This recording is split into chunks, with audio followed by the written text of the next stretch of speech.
Surprise Masalama farewell party. Nagpapasalamat po ako kay Ryan na wala siya ngayon dahil nabigyan mas napaaga po yung pagsalino sa Munoz family at kilala ko si tatay si nanay before sila umalis dito sa Riyadh papuntang Pilipinas. Pero po maraming salamat po sa lahat ng oras tayo nay at nagsama po kayo sa araw na hanggang nandito pa po kayo. At sana po meron po kayong maraming taon na madala sa kaharian ng Diyos. Yan lang po, maraming salamat. Good evening po sa lahat. Salamat po sa lahat ng po yung gawain po sa amin. Mga payo na binibigay po ninyo sa amin, lalo na pag inaaway ako ni Ate Jo. Alam niyo naman po yun na hindi sa akin nagmumula. Kaya po salamat po ng marami. Sana umaba pa ang buhay niyo at sana magkita tayo sa Pilipinas. Salamat po. Maraming salamat. Ay, Nay. Alam ko na may-miss ko kayo dahil talagang kung pagdating dito sa church, pag hindi kami naka-attend, nandyan yung supervisor nyo na, Jo, bakit di ka umattend? Mamimiss namin yun. Pero pinapangako ko sa Panginoon na hindi lang sa inyo, kumbaga yung either, kasi sa amin ni Kuya Mike, alam namin na marami kaming pagkukulang sa Panginoon, marami kaming kung minsan nagtatampo kami, minsan pero yun na nga, nagkaroon yung time na lilipat na sana kami ng church ni Kuya Mike dahil parang pero nandyan kayo na nakasalalay sa amin, nandyan kayo palaging sa amin. Tapos may nabasa ako dun sa na sabing ganon, kung lilipat ka ng church, ang faith mo nasa tao, hindi sa Panginoon. Bakit ka lilipat? Yun na nga. Kaya sabi ko, plano pa lang namin, ito na ang binigay ni Lord. Sabi namin ganon. Kaya palagi ko kay Kuya Mike na mag-stay tayo doon dahil hindi naman yung mga tao ang natin, kundi ang Panginoon. Ito na nga yung kasagutan, sabi namin.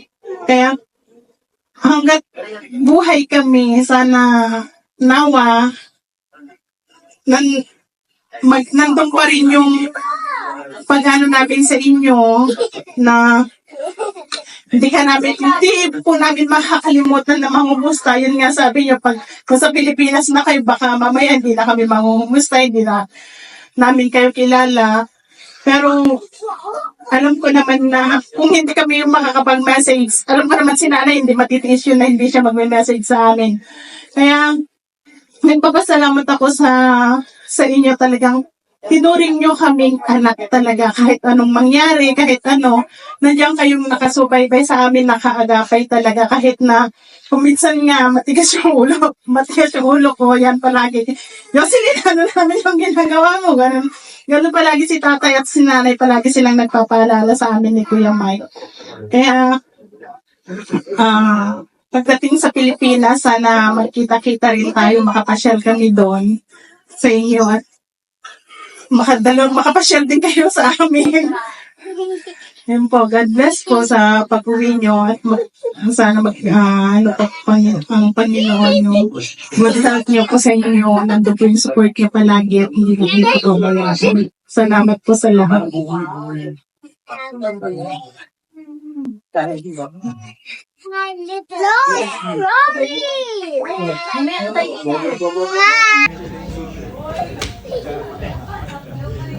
Yun,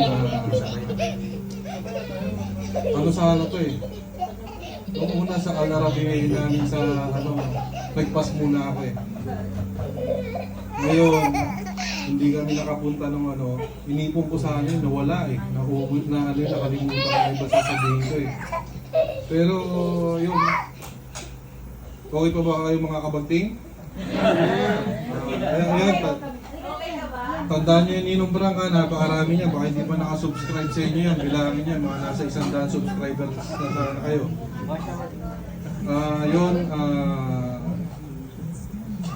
Nagpapasalamat ako kay Ninong Frank, kay Ninong Tor, kasi sila na ba yung simula nung magkahiwalay ang Muñoz, sila na talaga ang tumayong nanay at tatay dito. Yun yung hindi sila nagkulang sa sa mga paalala, sa mga yung prayers nila sa amin. Tapos yun, lagi sila nandyan. Naalala ko nga, nagpapasalamat din ako sa mga prayers ng mga kapatid nung panahon na kami na-COVID, pamilya namin na-COVID. Sa totoo lang, hindi, kasi masyado ko na-appreciate yun. Yung Ano ba yan? Inumpisan mo. walang-wala kami, tapos parang sabi ko, naawa na ako sa sarili namin, sa family ko. Yung andun yung biglang wala kami makakain. Nag-message sila, Ninang Lord na, kumusta kayo dyan? Di ba, kain ba kayo? Yun yung pag-message sila, sakto bang parang tinanong ni Lord na.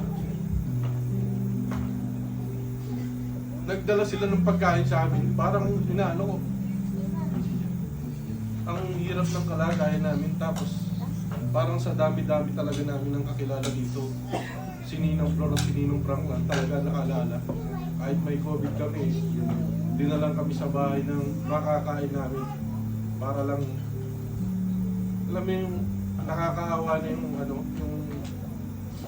sige, iniisip namin dahil hindi kami makalabas, may COVID, parang sila lang talaga ang umano sa amin yung tumulong para makapagbigay ng pagkain sa amin, bukod pa sa sa mga prayers na binibigay nila sa amin. Tapos yun, nagpapasalamat din ako pagka may problema kami, nandyan sila, bibigyan ka ng verse na ganito, pinapalakas na yung loob ko, lalo na pagka nag-aaway kami, naging dragon siya. Hindi sila umaawat hanggang madaling araw, nagme-message sila sa akin na haba mo, pasensya mo, ganyan lang, pray lang na magkakaayos din kayo, darating din yung time na magkakaayos kayo, basta diyan ka lang, wag mo silang iiwan. Tapos yung bang, siyempre, tagal ko dito, di ba? Nasa 15 years na ako, sila na yung, nung mapunta ako dito sa Muñoz, parang ko na yung nagkaroon ng second family dito na malalapitan mo talaga sa yung sa oras ng pangangailangan mo na andyan sila lagi, kahit parang rin sila, andyan lang, tutulungan ka. Yung lagi kang parang papangaralan na lalo kang wag yung parang nangihina ka na sa Panginoon, pero andyan sila na lalong papalakasin ang loob mo na ganito, kahit huwag kang bibitaw, huwag kang lalayo sa Panginoon. Andyan sila, naka-guide ba lagi para hindi tayo mawala sa sa maling tatahakin ng ating para sa Panginoon. Ayun lang, maraming salamat at maging nanay at tatay namin kayo dito. Kahit ilang taon, sana sa pagdating ng panahon, magkita-kita pa rin tayo, lalo na pa sa pag-uwi namin sa Pilipinas. Yun lang. Salamat. Natanggal ang pilik mata ko. Natanggal ang pilik mata ko. Bastos. Maubos na yung pilik mata ko.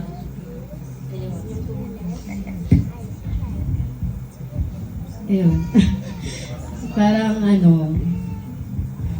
speechless. Hindi ko, at least napatawa ako sa pilik mata kong natanggal kasi parang hindi ko kaya magsalita. Ayun. Ano ba sasabihin ko? Ayun, kasi for almost 14 years dito sa Riyadh. As in, 1 month pa lang ako dito, nakilala ko na kagad si nanay at tatay, dalaga pa ako. Ngayon, may asawa na ako, malaki na yung anak ko, parang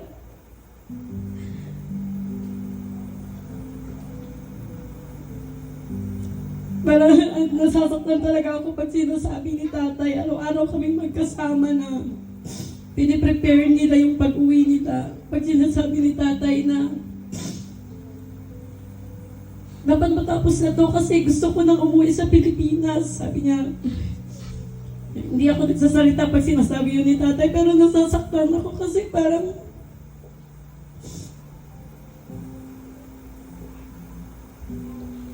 kung ano yung naramdaman ko na nawala ako ng magulang, parang ayaw kong maramdaman ulit yun kasi simula nung dalaga ako, pinaparamdam talaga sa akin ni tatay at saka ni nanay na hindi ako iba sa kanila, anak nila ako, as yung pagmamahal na naramdaman ko sa kanila, yung totoo, yung genuine talaga yung nararamdaman ko na pagmamahal sa kanila. Tama yung sinabi nito per kanina. Lalo na yung nag-COVID kami. Alam mo yung nagsa-self-pity ako. Tama nga, pagka nag-COVID ka, mas lalo kang magkakasakit kung parang psychological lalo yung nagpapahina sa'yo. Sa aming tatlo, parang grabe yung tama ng COVID sa akin kasi grabe yung self-pity ko kasi naawa ako na wala kaming kainin, na nakakain kami ng noodles lang kasi pag inita lang ng tubig yung meron kami sa loob ng kwarto. Parang naawa ako, yung umiiyak ako sa mama ko sa tawag ko sa mama ko that time. Tapos ayun, sobrang na-appreciate talaga namin kayo na tayo lalo na doon kasi knowing na matanda na kayo, na mas prone kayo na mahawa ng ganung sakit, na delikado that time, nasagsagan pa ng COVID, parang hindi maganda para sa edad ninyo na ma-expose. Pero pinakita nyo sa amin na how brave you are na pupunta sa bahay namin. Kasi ganun yung concern nyo sa amin. Kasi nalala ko, nag-chat si nanay, sabi niya, kumusta kayo siya? May makakain pa ba kayo? Ayun, hindi ko na naramdaman. Grabe ang iyak ko na nanawa ako na, nag-self-pity, ganun. Grabe yung nila nanay at saka ni tatay, yung pagmamahal nila hindi lang sa akin, no, sa buo kong family. Na alam ko na matigas ang ulo ko, na pasaway ako. Pero si nanay at saka si tatay, hindi nila ako sinusukuan. Talagang binabalik nila sa akin na love talaga nila ako. Ay, Ate May. Saksi si Ate May kasi nandito na siya nung dalaga pa ako. Ayun, yung hindi ko talaga ma-imagine na sabi ko nga kay Tuper, pag wala na si nanay at saka si tatay sa Muñoz, alis na tayo sa Muñoz. Sabi ko, I know, and I'm preaching na hindi tayo pupunta sa simbahan dahil sa tao. Of course, we all know that and I know that one very well. Kaya lang, iniisip ko, pupunta din naman ako sa ibang church. Hindi din naman para sa tao doon, kundi pupunta ako doon nang dahil kay God. So iniisip ko, lilipat ako kasi yung aside sa mga other factors, parang kakalungkot isipin na mag-a-attend kami every Friday tapos wala na si nanay at saka si tatay, parang hindi ko carry. Parang si nanay at saka si tatay talaga yung naging foundation ko dito sa Riyadh at saka sa Muñoz kasi dumating ako dito, hindi naman ako born again, hindi naman ako nakakilala. pagdating ko din dito, nagyoyosi ako. Kasi typical ako na socialera girl na palainom, ganun. Tapos sila nanay at si tatay talaga ang isa sa mga nag-influence sa akin to change who I am. Kaya, parang aside sa mama at papa ko, sila talaga ang tinuturing ko na pangalawa kong magulang. Kaya, Nay, Tay, sa inyong pag-uwi, even we are miles away, I just want message lang, Tay, Nay, kung may kailangan. Alam mo yan, Tay. At bilisan mong magkumita sa inyong vlog para makauwi na ako. Kasi kukuhanin ako ni Tatay na editor-in-chief. Bilisan mo, Tay, na magpaano ng yung channel para yung makauwi na ako at puntahan ko kayo, and promise kung God willing na makauwi kami next year, one of our priority agenda, bibisitahin namin kayo sa Bicol. Pangako po yan, Tay, at you will always have a part in our heart. Wala man kayo dito physically, but reassured na palagi namin kayong kasama araw-araw because you're always in our heart. Thank you so much, Tay, Nay, and talagang mamimiss ko kayo sobra.